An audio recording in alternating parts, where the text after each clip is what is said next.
So this is the script I made. There's three parts to the film: part one, part two, and then on the next page we got part three. Pretty long script. This is the longest one I've ever written when doing a film, and basically when I was writing this, it took me a very long time to think of the concept. And thinking of like characters' names. So Chase, Hooded Man. I didn't want him to be named. Random person is later named in the film as Phil.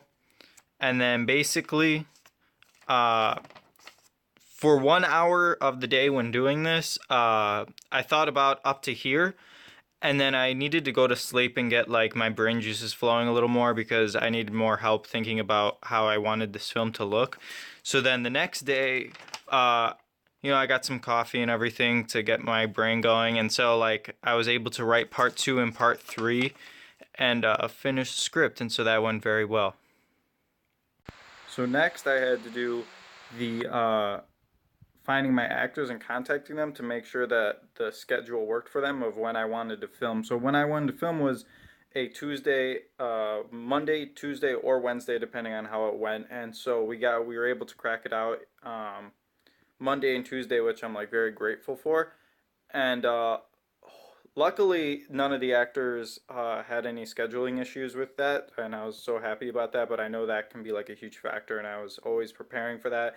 Also preparing for weather conditions that turned out to be actually pretty okay. There was supposed to be rain on Tuesday, but there wasn't, and I was very happy about that.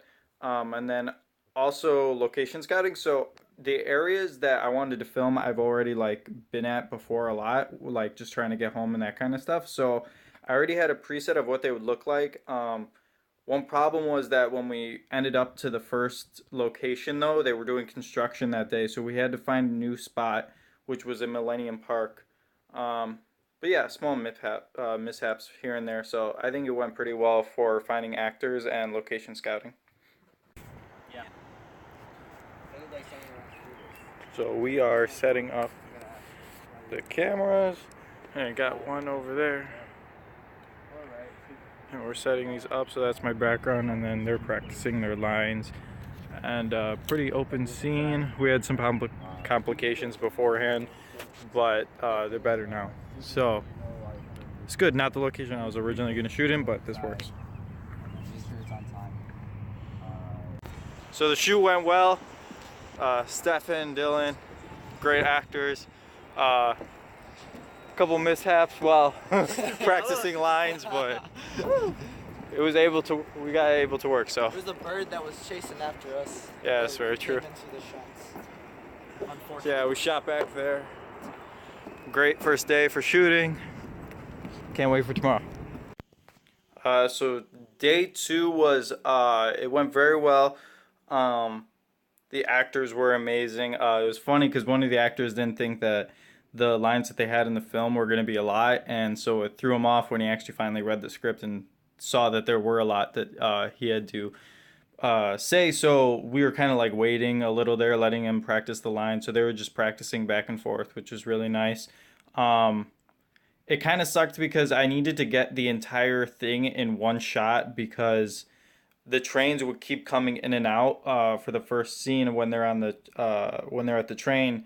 So if I edited it, you would see that trains would just be popping in and out. So that was something I had to account for, and so I made sure that they were able to get it in one take, which I was very happy about. And then after that, basically, we went to the last scene, which is at the house, and that was actually pretty smooth. It was funny because the main actor, who was doing so great the entire time of remembering his lines, was finally messing up, and so like everyone else had their lines all perfectly memorized and everything, and then he was the only one that couldn't get it. So little mishaps here and there, but like in the end, we got it, and I was pretty fine with that. I think today went really well. I worked for like 4 hours straight, so tiring, but very beneficial. So when editing, I use Adobe Premiere, and so this is basically what it looks like. So I have all the files I'm using like right over here. Took me a while to figure out which shots I wanted to use and what I didn't want to use. And then over here is like where the finished product is. So I can like look over here, and then over right here I put in like an adjustment layer. So basically it has a more serious tone, and then like once he finally figures out what's in the briefcase, it kind of like turns into a different tone. Not a lot of problems when doing this. I've used this program a lot before, so I knew what I was expecting. But yeah, I'm super happy to see how it turned out.